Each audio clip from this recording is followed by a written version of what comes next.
How do you think you handle or perceive your stress? Are you finding your day completely overwhelming? And are you turning to all the wrong things as a coping mechanism? For those of you that don't know me, hi, my name is Sam Brown and I am a BANT registered nutritionist here in the UK. And for those of you that like science-backed information on anything nutrition and lifestyle, then make sure you click the subscribe button and the little bell icon. So last week I spoke about how stress affects your health and wellness goals and how the perception of your stress makes a difference of how overwhelmed you feel during the day. And this week I am going to give you my favourite stress-busting tips, tools in your box that you can use to help you cope throughout the day. Number one. So my first tip is exercise, and it has to be one of the most important tools that you can have in your box. It may seem a little bit contradictory, but putting physical stress on the body can really help relieve mental stress. So exercise is just as important for the head as it is for the heart. And at first it's going to feel like really hard work, but as you start to incorporate an exercise routine, you will start to tolerate it, and then you will actually start to enjoy it, and in the end, even depend on it. So when we spoke about stress and the hormones that it releases, that would be the cortisol and the adrenaline and the noradrenaline, exercise actually reduces all of these hormones. It also stimulates the production of endorphins. Now these are natural painkillers and mood lifters that are created in the body when we exercise. These endorphins are responsible for that runner's high, that really great feeling that you get when you have achieved a workout, and also for the relaxation that you feel afterwards. Now it's important to point out that you do not need to go and kill yourself in the gym or go for a 10-mile run. A good strong walk will still be able to give you the benefits that you require. Behavioural factors also contribute to the emotional factors of exercise. So think about as you get fitter and your waistline shrinks and you are feeling much better about yourself, your strength and your stamina improves, your self-image will also improve. The perceived stress changes. You will earn a sense of mastery, control, pride, self-confidence. You'll have renewed energy, and that discipline of having a regular routine of exercise is something that you will be able to take into other areas of your life and be able to achieve some amazing goals. So my next tip is breathing. When we are really stressed, our body breathes very shallow, so it all stays up into this upper chest region. And you feel like as if you can't get enough oxygen into the body, and so then you start to breathe faster. And again, it stays really shallow. Slow, deep, regular breathing is a sign of relaxation.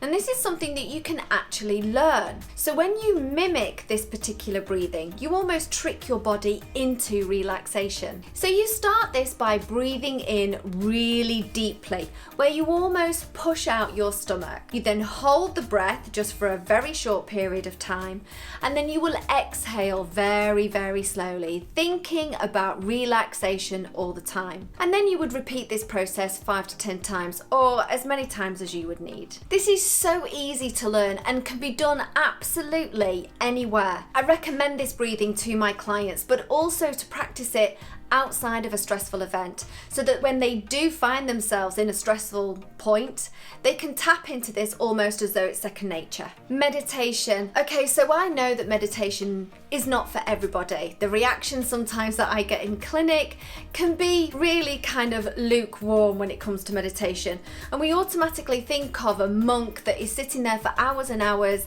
meditating through the day, but it really doesn't have to be like this. The positive effects of meditation have long been researched. So we know that it reduces your perception of stress, your anxiety, lowers your blood pressure and your heart rate. It improves the blood flow to the brain, and also improves the efficiency at which you work. Most importantly, meditation helps decrease the sympathetic overstimulation.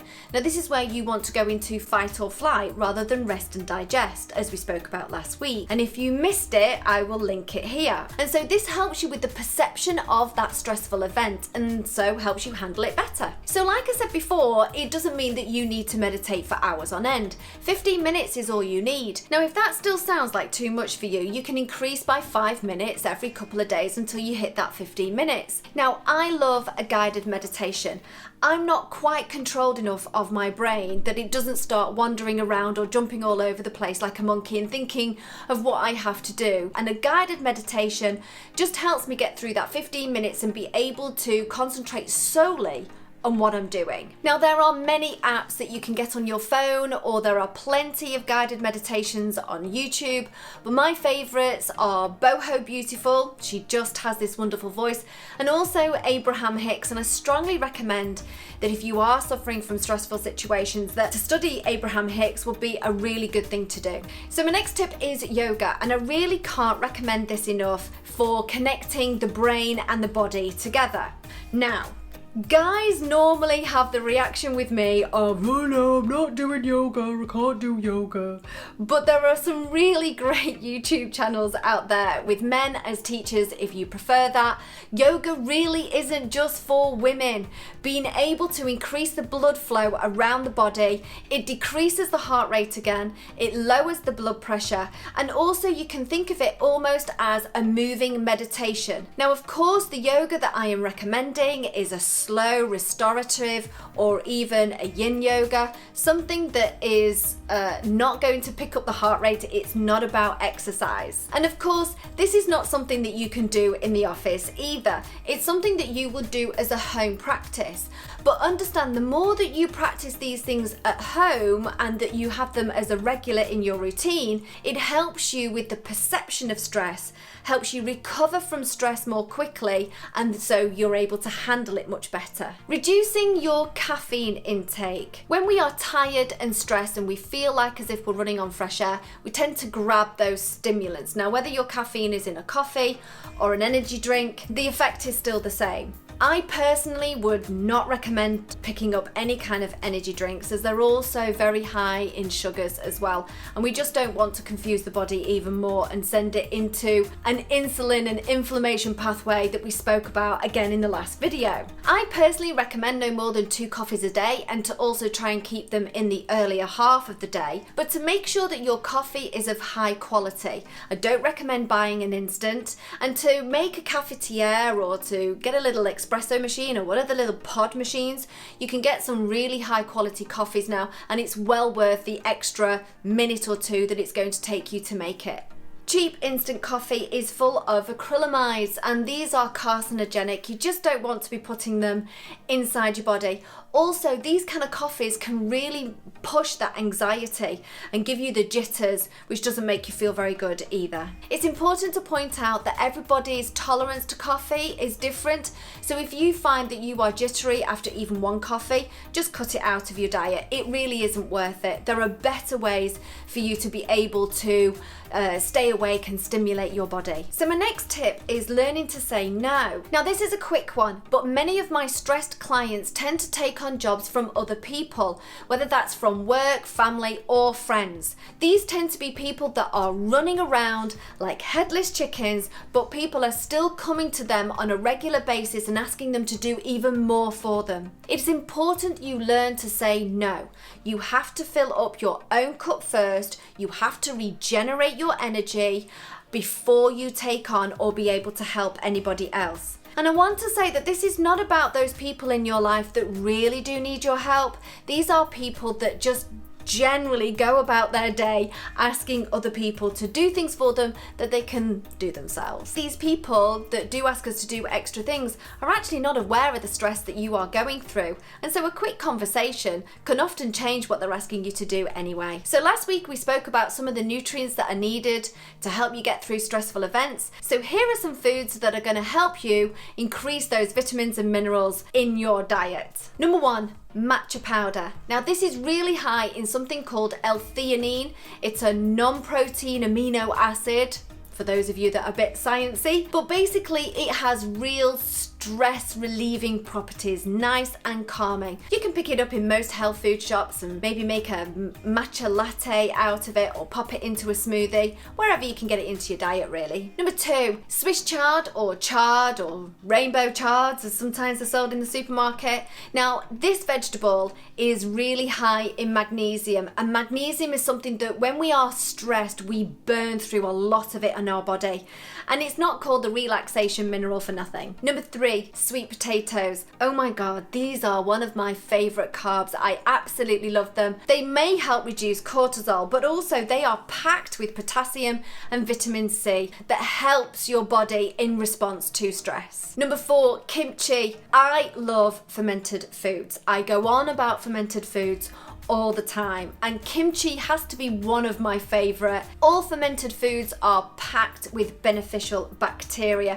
but also minerals and vitamins and fibre. They feed the gut. Our gut is connected to our brain and our immune system, which of course stress really impacts both of those areas. So wherever you can squeeze some fermented food on your plate or as a drink, you've got to put it in there. 5, artichokes.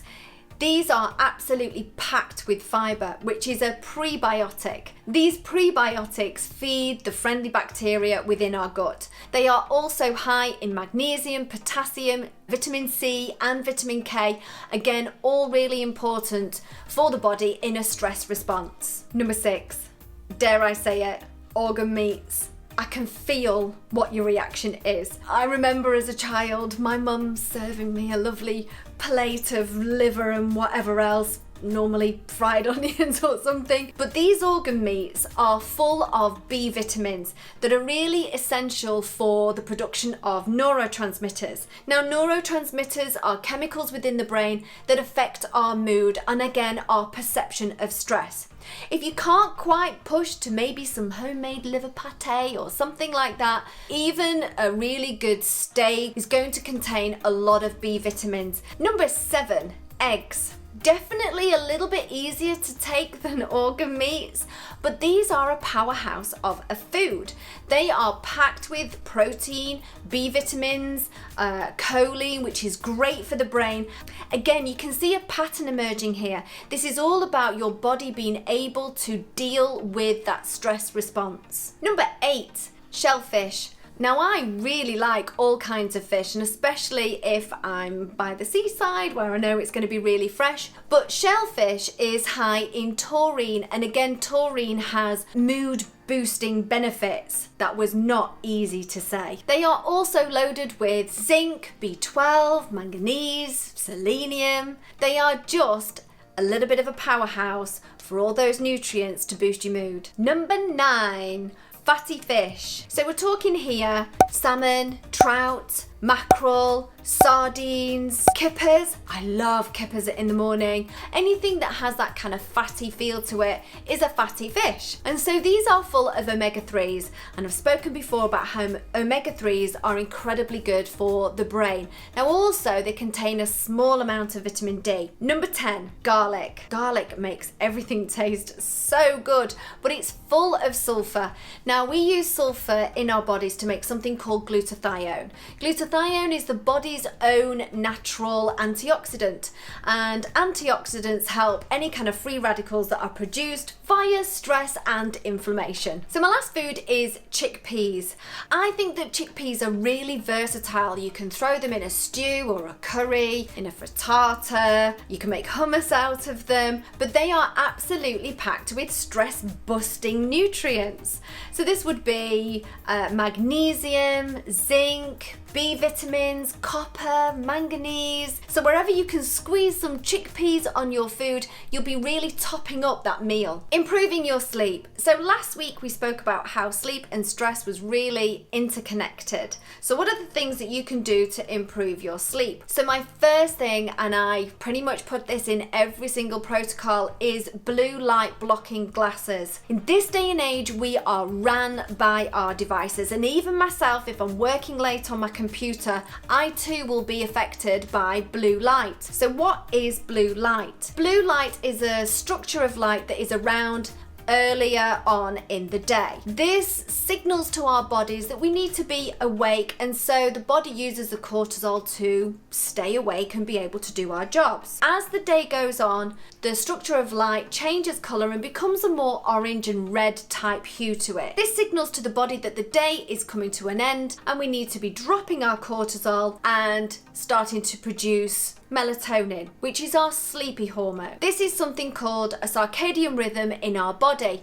and it's very much governed by the daytime and the nighttime cycle of our planet. Devices such as phones, laptops and computers all emit a great amount of blue light and can disrupt this circadian rhythm. One of the best things that you can do is to purchase a pair of blue light blocking glasses. Some people might not think that these are really cool, but actually they are becoming very trendy. People are becoming more and more aware that they need to be blocking the light that is coming out of these devices. And actually a lot of your devices will have some kind of nighttime setting, and I really encourage you to pop that on. Our bodies really love to work on rhythms, and setting a regular bedtime and a wake time cycle really helps you get a good night's sleep. When we have irregular sleep patterns, or we're constantly staying up late and ignoring that sleepy hormone within the body, our sleep patterns are disrupted. When we are disrupted within our sleep,